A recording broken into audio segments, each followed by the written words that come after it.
All right, welcome everyone. We're Semblance of Sanity. I'm Caleb. I'm Jacob. And we're here for Fruits Basket, Season 2, Episode 7. All right, so we got beach. Akito on his way. Yep, Shigeru's with him at the very least, so that's good. Or at the very least about to be on his way. Mm-hmm. But yeah, picture it.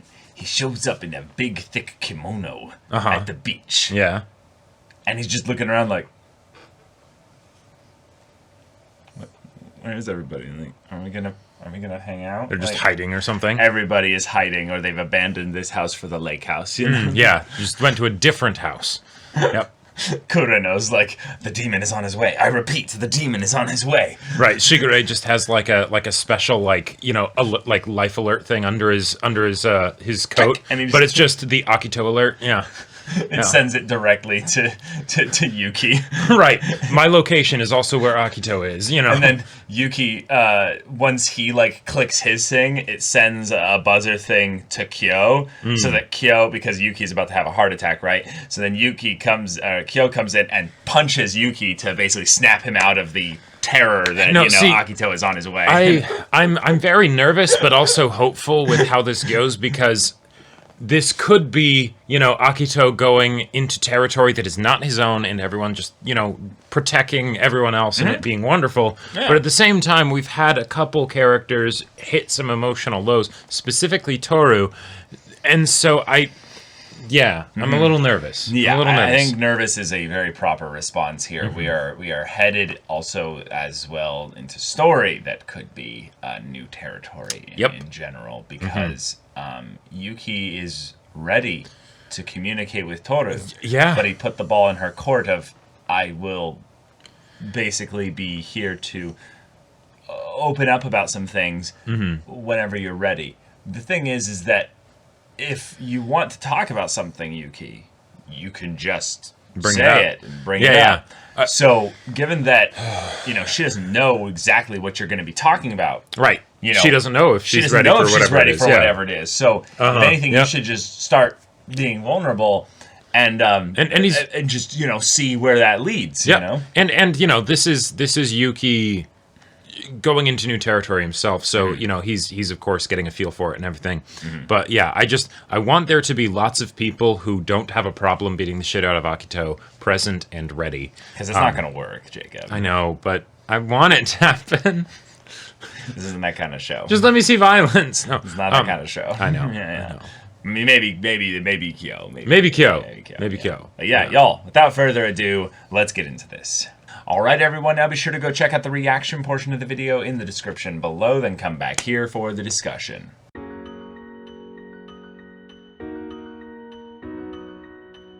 Alright, so Akito is here. He's made his move on Yuki. He's kind of making this all a very light thing in terms of how kind of sadistic he is in general. But one of the things that I thought was interesting is that they specifically skipped past most of the stuff that Akito did. And with the whole deal with Yuki, that was at the beginning of the episode, so I wasn't entirely sure what way they were going to take that. Yeah. But then with where the episode ended and everything, I'm not sure if that's just we might see in more detail in a future episode, but it's not important right now. I have an interpretation, but keep going. Or if it's just something of it's not important, right? It's a version of that. So I think the reason why is because Tohru doesn't know. Tohru is the main character. Okay. If she has no reason to know what they're doing in detail, I don't think the story's going to show it. It doesn't need to, but we've had Tohru isn't always the perspective character. No, we've seen a bunch of things that she doesn't know about. No, I get it. I'm aware of that. Obviously, I'm aware of that. I'm bringing up the idea that all the things that have a focus on Akito doing something like that are flashbacks. They are not actually being done in the present. And the flashbacks are tied to characters that are getting their character development focus. Right, so and even if they're not telling Tohru about what happened, they're maybe interacting with Tohru and it's affecting how they interact with her. Right. Sure, So in this case here, Yuki being the one who's getting incredible amounts of development gets the Akito interaction. And that's the one that actually gets shown. Right, and even then, we don't really see what Yuki does in response. We just know that Akito left that meeting very angry, and then Yuki seems to be doing pretty good, all things considered. Yeah. Like fantastically. Akito, I think, made a request, and Yuki said, fuck you, basically. Yep. In a Yuki way, you know? Right. Very much like, respectfully. Yeah. You know, shove it up your ass, you know? Like, and then, of course, the heat got to Akito afterwards. Yeah, right. Just... yes, that felt good. Yuki! I'm so proud of him! I'm so proud of him so much! It's something where I both love that we don't even need to see it because it's like, no. Destruction! Yeah, right, exactly. Destruction 100. But at the same time, I also really want to see it because I want to see Yuki, you know, doing that, right? So here's the crux of this encounter here. They kind of bookended it in a really cool way. Yuki's whole thing of, I want to believe I wasn't deluding myself, right? Yep. Well, Akito then chose very specific words to say to Yuki of, you're deluding yourself, basically. Yep. Which is interesting because in some ways, when Akito then comes back with kind of a thing of, I saw Yuki earlier. He's walking all alone, so I was nice enough to talk to him. Ah, yes. I told him to stop deluding himself with silly ideas. He looked pretty shocked, so he's probably off crying somewhere about now. And he's not. Like, no, he's not, actually. Yeah. He's actually doing really well. Yeah, the difference is fantastic. that he is going to cry, but it's not going to be about you, Akito. Nope. It's going to be about the fact that he's letting out all the stuff he's kept inside him. Right. He's such an idiot. He should just come back to me already. Like, it's the way Akito uses the people around him to build this little bubble for him to stay in is so... It's twisted because of how he uses the people. Right. But it's also so sad. It's so just... Because, ugh. Yeah. Because it's like... What is your existence? Like, what are you doing, dude? Like, apart from the whole thing of how awful he is and that we've seen him be, right? Does this really satisfy you? No, see, you know? this is the thing. This is the thing. I love this so much, as we are finally seeing more and more how Shigure is winning with his scheming here. Right. He is getting Akito to basically build up a castle of, like a card castle, you know? Yeah. And he's like, look at my beautiful castle. It's impregnable. Nothing can... Oh, yeah. Fucking dog at the bottom of the thing. And then he goes and builds...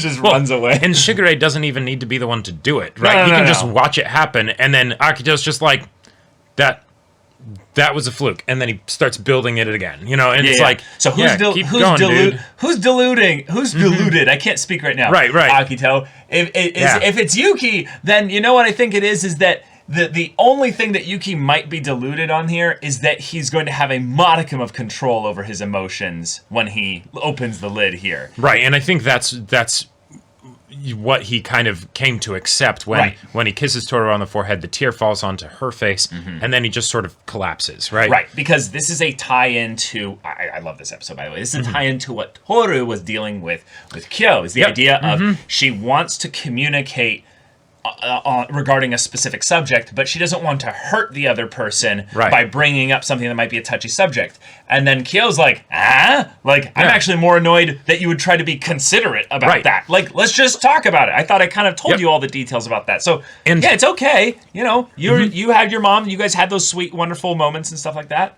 That's great. Yeah. Right. Yeah, I'm happy for you. And one of the things that I love about how that went is that it wasn't something where the person that Tohru talked about that and the person who said, like, no, talk about that stuff, like, didn't have an issue with their mom or something like that. You know, like, no, Kyo actually had probably one of the worst experiences with, you know, being a Zodiac and his parents, right? But he's still like, no, I still want to hear about this stuff. Yeah, ask me about my parents, you know. So, because you matter to me. And it's just so good. The relationships that are developing here are so good with the character development of Yuki.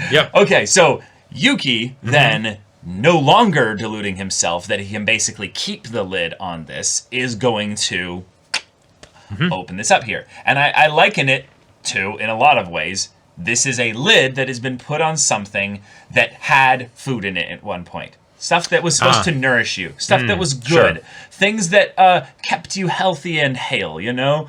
But now No. It might have Now it's gone a bit rancid. Like, and you might have really. to, and it's going to take some deep cleaning.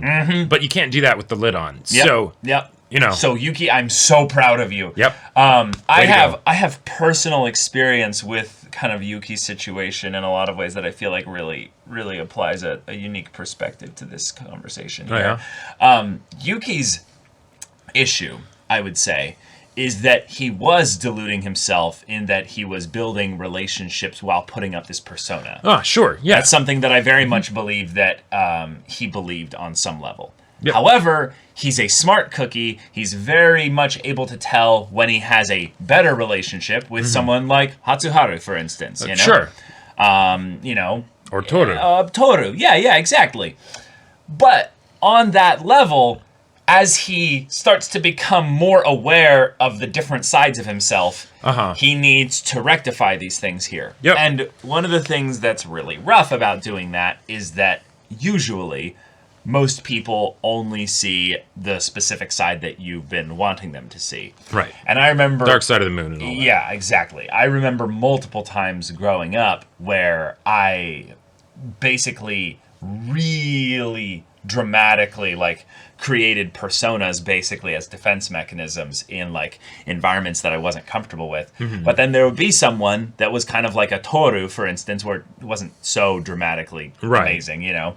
But they would basically be like, I don't know, let's get at the real you. Yeah. And they basically just wouldn't take my bullshit. And there's a moment, usually I would say, because I think this happened 2 or 3 times, was where people would basically get at something that was really integral to who you were, but they wouldn't just encourage you. They would kind of shine a light on the things about you that run directly contradictory to the persona. Sure. Not to confront you in some kind of, condescending way or what have you, but just to be like this, that. Yeah, I'd love to see this more.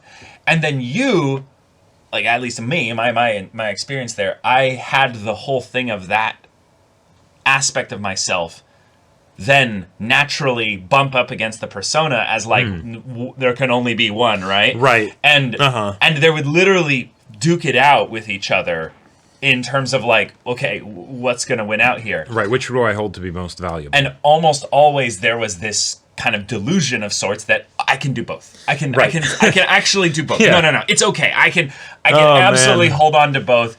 But because, no big deal. Right, but because of the relationship I'd have with the person who kind of filled the Tohru role in that case, I couldn't. I had to choose the thing that in some ways I could tell they liked more than the persona. Right. And one by one, the pieces would fall off. And those were not fun experiences for me. Those were painful. And I remember one time where it was a really just kind, sweet moment, just interacting with someone, and you just cry. You don't know why. You just have the tension of these two things trying to basically separate and let one of them die, that it just hits you with a wave of emotion, and you basically do exactly the same thing as Yuki did here. You just cry and start collapsing. And this is the thing that's been super weird about this whole setup here, is that these are framed in romantic stereotypical contexts for anime. I would say pretty much so, with the freaking shooting star and everything. Oh yeah, absolutely. This, hence why it didn't go full confession, or Yuki kissed her, but it was on the forehead. So it was almost a subversion of a confession. Yeah. But it definitely had all of the traditional trappings that I would expect of okay, now the scene is super romantic and everything, when it's not actually about the romance at all. Yeah. And in some ways, that's got to be hella confusing for Tohru. In some ways, the ways in which you could say that Yuki is being considerate or has been considerate makes it in some ways a thing that's actually a bit confusing. And Tohru would never be annoyed at Yuki, but that's also an aspect of her, persona of I never make myself a problem for anybody. Mm-hmm. So if Yuki's going to be here fumbling all over himself, trying to confess his feelings, if you will. Right. Because that is actually what he's doing. That's what he's doing, yep. It's just the question of, will there be a confession in addition to what kind that? of feelings in particular is he prioritizing? Right. I would say he's not at that point of prioritization. He's just like, feelings, sure. You know, like it's just a full expelling, you know. Yeah.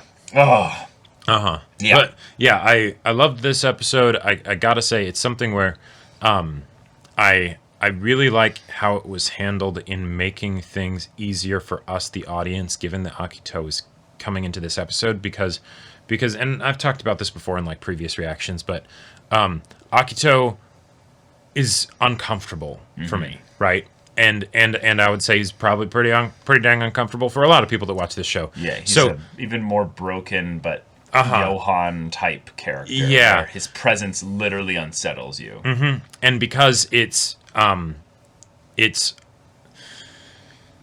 because the kind of person that Akito is so totally exists, right? Mm. Like that's it's not just some, you know, out there anime thing, right? Mm. It can be a delicate thing to handle, right? And I loved Hattori's thing of you know, kind of questioning Shigure on this. Right. Yeah. Stop you stirring things up? Yeah, stop stirring things up. You'll ruin a good thing. It's not your place, you know. Like and all valid criticisms. Yep. And even what Shigure said in response, I'm not sure if I really like buy it. He's deflecting. He's he's trying to be like, hey. If you're not going to scheme at all. Like, I almost feel like if he was going to respond back strongly to Hattori rather than, Hassan, no. Yeah. He would be like, hey, well, if you're not actually willing to scheme with me, then I'll scheme the way... Up, yeah, exactly. I'll scheme... You don't have any place. I'll scheme the way I think is best. The way that's going to work the best, you know? Right.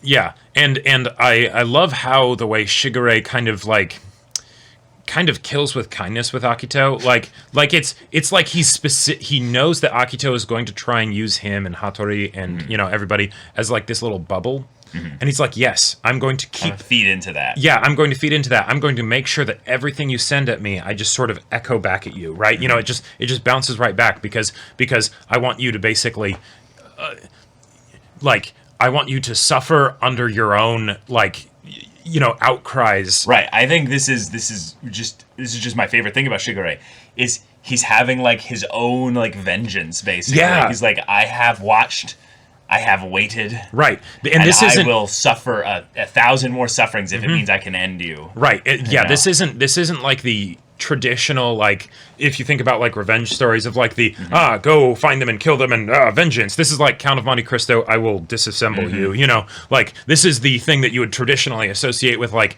a villain character of like, right. I will scheme and do all of that stuff. I have introduced Madame Villefort to the poison. It is only a matter of time. Yeah. And it's something that, like, you know, if I put aside the part of me that's like, no, but protect, you know, the kids and everything. Right. That's like the only part of me that's maybe holding back from being like, yes, you go, Shigure. This is devious and wonderful and go for it. Yeah. Again, the thing that could be happening with Shigure is he deluding himself that this is going to end well? Sure. And that's the thing that makes me nervous is because since Shigure has kind of this rule of cool about him, I'm assuming that it will continue to go well as it has been. We still don't know his plan, really. Because we still don't know his plan. So but it's the thing going is, to work as far as that goes. Exactly. But if we were to take this into like more of like a real life type situation, this could have gone absolutely horribly, right? Akito could have run into Yuki, and Yuki could have completely shut down, regressed, you know, and things like that. And then he feels betrayed by Shigure because he brought him here and didn't tell him, and then he leaves, you know, whatever. All sorts of horrible things could have happened, right? It didn't happen because Shigure, one, he knows them very well. Yes. But two, he also got a bit lucky. And I think the best thing is that Shigure might have done his assessments over the course of this earlier part of season 2 here of, everyone's ready. Sure. And especially the person I'm most worried about, Yuki, is actually ready. And that's why bringing him here is more like a thing of, this was actually an ambush. Right, it's a test. Who's truly the most deluded of us all? Right, it's a test, exactly. Right. And the only thing that kind of stood out to me as being like, wait, maybe that's not what he is like, because that's what I originally figured Shigeru's like goal, motivation, reasoning was, is when he said like, no, it's I like it's already so broken. Like when Hattori was talking about just the kids and everybody, right? And I was like, it can't get any more broken, right? And I think that was a sardonic, like, sad laugh of, oh, yeah. He's like, if you stir things up, you're liable to break something. Break something? We can't become more broken than we are already. Right. And look at his face there. He's like, yeah. Yeah, dude, like, I'm aware. Like, yeah, that hurts. Yeah. I know, you're right, but and the way that I could see him like truly like meaning this rather than it being like a sarcastic quip is that he's not necessarily talking about we as in like the Shigure household, but it's the Soma family in general. Oh, right? Yeah, he's meaning everybody. Yeah. Yeah. He is not meaning he's working on a bigger scale. And that's kind of maybe the thing that makes me a little bit nervous about Shigure with his scheming is that the kids are not his priority. They are a priority, but they are umbrellaed underneath his priority. Exactly, right. But they are still individuals that are putting them in harm's way for the good of the Soma family is still acceptable for him. Right. Because I think Shigure's is basically just like, I will end this curse. I will end it. Yeah, and I will use anything I can in order to do that. However, I will stop short of just sending the children like lambs to the slaughter. What I'm more going to do here is I'm going to be patient. Right. I'm going to bide my time. I'm going to introduce new elements as they are going to be most effective. So in that respect, that's why I think we can really, really trust and I would say be on board with Shigure is that he is taking this very slowly. Whatever it is, that's true. He is not in any rush. There's an aspect of him that's actually almost not embarrassingly, but like aggravatingly patient. Yeah. And it's the thing of where you and I were like, well, then what's all this stuff that's going on in the Soma family that Akito's doing? You're letting that happen. And it's like no, I hate that. I hate that I'm, having to let that kind of stuff happen, but I can't force this. Like, and that goes back to the whole thing of Akito as some kind of supernatural control to an extent over the rest of the family, and that's why they can't just directly address it. I also think that we might have gotten another hint that Akito can, at the very least, have a mild form of telepathy. Yeah. Because he said exactly what Yuki was thinking over the course of this trip. Oh yeah, on that one, I was wondering whether the scene at the beginning before the OP was actually after Akito said all the stuff. Yes, I think that's exactly what it was. And so that was then the framing for how Yuki ends up like standing up for himself. No, is that I'm with you? Yes. Oh, okay. Yes. Because the whole thing of oh no, yeah, he said this in the end of the I can believe now that I wasn't deluding myself. He had been thinking about this over the course of the trip. Oh, okay, so that's true. He was absolutely like divining directly what was at the forefront of Yuki's mind. Right. And like I think on some level he's like, if I push that to the forefront, I can break Yuki again and make him want to come back to me. Sure. But what Shigure might have been thinking is like, he'll go to Yuki. Perfect. Is Yuki ready? Well, I don't know. He seems ready. He could be. He could be. We'll see. So let's give this a test here. And Hatsuhara warning him like, it's a test, get ready. And then, okay. Yeah. He's here with Tohru. They're having this really sweet, tender moment with, yes, romantic trappings. Oh, yeah. But he does not look like he wants to confess that specific He kissed feeling. her on the forehead specifically. Yes, the forehead. Yeah. Right. Yeah. There's aspects of Tohru being the light, that is like very, very much apparent, If Akito shrouded him in darkness and spoke words of darkness, Tohru is this bright, shining light that's almost blinding to look at and showers him with words of light.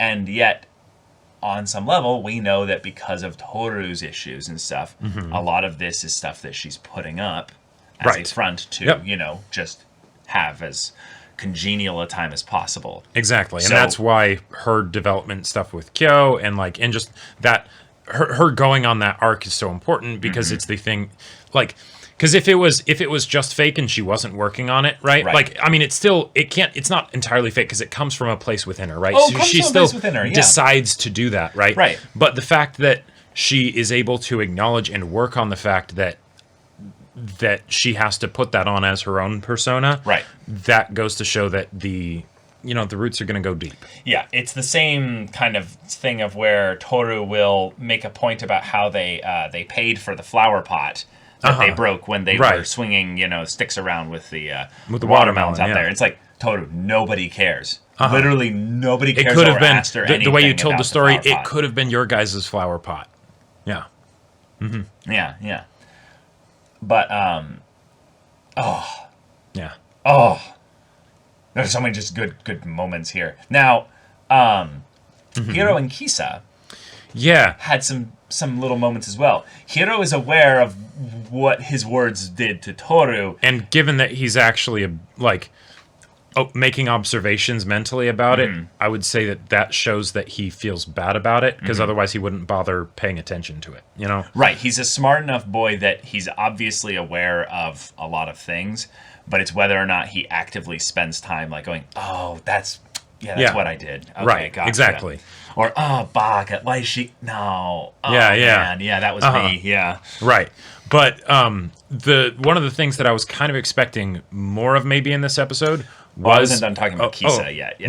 No, was Kisa. Kisa. Yeah. Because now she had the whole thing of like wanting to make sure that Akito didn't do anything to Tohru, but I was rather surprised that she didn't have any issues of like, please don't like make me go into a room with Akito, I don't think she has a choice. That's the thing that that really seemed nasty. Yeah, is that Akito then comes in and is like, I love all of you. And I'm like, fuck God. you. I'm like, I'm going to take this watermelon chunks and just, I mean, we split watermelons, like Hatsuharu's got that neko chopper. Yeah, like we could just have him do the chop, and then we just cut to a watermelon exploding. It's not quite that far. Maybe just a punch to the dick, but yeah. So okay, Kyo, Yuki, Shigure, Hattori, and then potentially Kureno. We don't know if he's a Zodiac or not, but. Those four weren't in the other four that went and kind of had their like, yes, we have answered your summons, Akito. We are here. And I found that to be rather interesting, that the gathering of sorts was basically just the kids, Right, because and maybe that could be like the reasoning for it is that he already talked to the other people, right? So it's I've already touched base with you guys here, you know? So you guys don't need to be there. This is just for everyone else that I'm not running into one-on-one. But it did very much have the vibe that it could have been like one of those things of these are the more maybe impressionable people. I don't know. Yeah. Do you get the vibe? Because remember, Shigure had his encounter with Rin. What if Rin is like a delayed arrival, and she causes a whole nother like conflict side of things? I mean, that is part of the Akito scheme. I'm all for more chaos and conflicts being brought into this arc, especially if it's by characters that are not Akito. Sure. I'm just curious what that would mean, because like, okay, she gets here, and then like the only thing that comes to mind is she tries to seduce like Shigure again. Well, but no. The idea is that we've never seen her and Akito. That's a good point.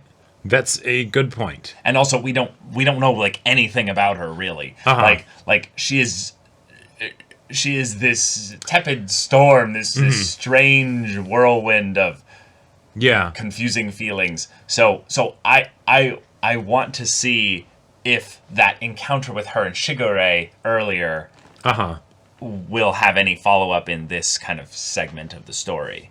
Because otherwise it just feels like she was introduced so long ago, and we still haven't had we haven't got real much time with her. Watch, she tells Akito that she loves Shigure. Akito goes to beat up Shigure like he did with Kisa and Hattori's fiance, but Shigure defends himself and pop.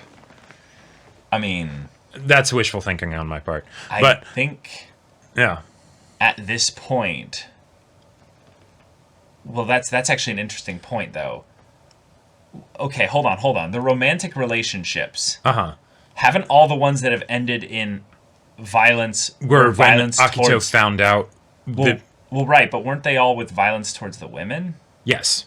Yeah. Oh yeah, and this is a good point. One of the things that I originally thought it might have been is that it was something where it was when someone outside of the Soma family. But it's not. But it's not, because Kisa, Hiro had a crush on Kisa, but she was in the Soma family. She's a Zodiac. She's a Zodiac. Yeah, so it's not that. It's probably just because it's the...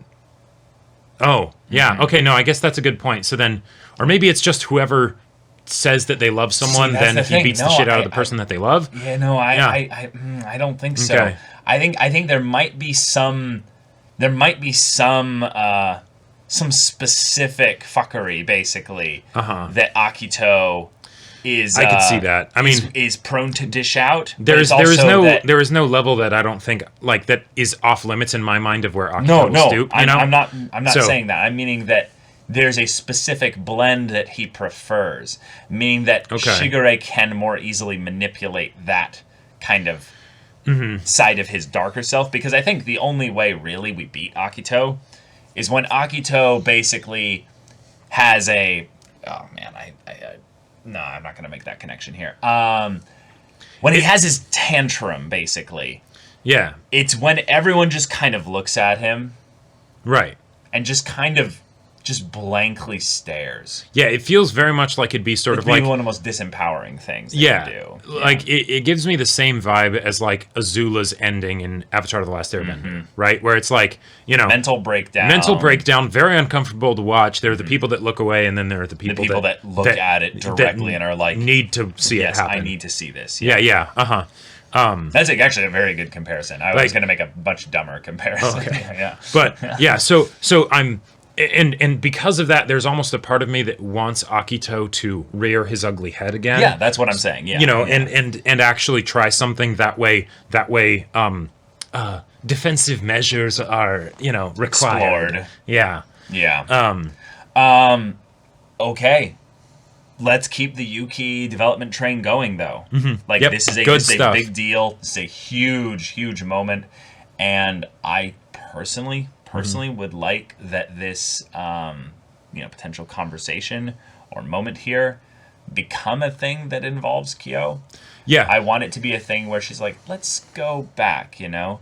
And then Yuki, Kyo, Tohru all talk about this. Yeah. Because I get the vibe. I get the vibe a little bit that Yuki really wants to talk about this stuff with Tohru. Because there's this element of Tohru that is so caring and stuff that he feels safer about, talking about this stuff. But there's an element of that that's also slightly unhealthy. Now, I understand the boundaries in relationships angle here. Yep. But in that respect, that's kind of a thing where Yuki is like, hey, I'm going to let off some of the unhealthy boundaries that I've put up. Yeah. But Toru's main problem is not having boundaries or having any boundaries. Yeah. So it's kind of a thing where I'm a little bit worried when these kinds of scenes happen, because it can be a way that someone gets used and they're not necessarily ready to be leaned on in that way, because it can be used, but it can also be just, oh, I'm leaning on you. Right, exactly. It can be hard to... Well, you need communication and mutual understanding in order to know the difference between the two, because it's different for each group of people, right? And with Kyo, one, I loved the whole scene with Tohru and Kyo. That was so good, so adorable, and the shots were just so wholesome. But with regards to Yuki and Kyo, I do feel like that relationship is one that Yuki could really use, like because their spats and their rivalry and everything, like, yes, it's fun and goofy, but it's a shtick, right? Yeah. And when it comes right down to it, right, when rubber meets the road, Yuki would absolutely have Kyo's back in the same way that Yuki would have Kyo's back, right? Yeah. So I want to see them get to that point where they're able to basically put aside the petty differences of Rat and the Cat, who likes Tohru, and be like, hey, way to go, dude. Yeah. Seriously. Like that if we ever see the two fist bump, I will probably squeal with so much. So it's gonna be full on FMAB where they do this, do it, come on, do it. And then they go and then they beat the shit out of Akito, and they turn towards Akito, and they just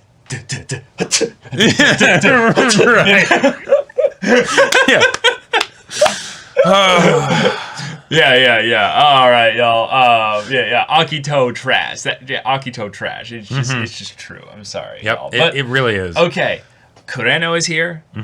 And God, and the fact that they were surprised by that of like, wait, why is Kureno here if he's not going to be able to see anybody? They were surprised by that. More insecure? I think so. I think basically he was his like stress toy or something like that, or like his security dog. Sure. But then he just sends him to be like, no, you don't need to see anybody. He didn't even specifically tell him, don't talk to anybody. He just said, you don't need to, right? Go back, Yeah. And then he just sits in a room alone. Yeah. It's like, damn it. Like, another reason why it would have been wonderful if Uo was here. And Hana here, yeah. But, okay. That's it. Thank you so much for watching this episode's reaction and discussion. If you want to see the next episode's reaction and discussion right now, though, go check out the link in the description below for our Patreon. You can get an early access there. You can watch full-length timer reactions there, and all this comes with Discord access, so you can chat with us in the community there about this show, about anime in general, and also be sure to check out our Twitch channel. We stream every weekday. The info's in the description. Yeah, so if any of that interests you, we'll see it there. But until then, we're Semblance of Sanity. I'm Caleb. I'm Jacob. And we'll see you all next time.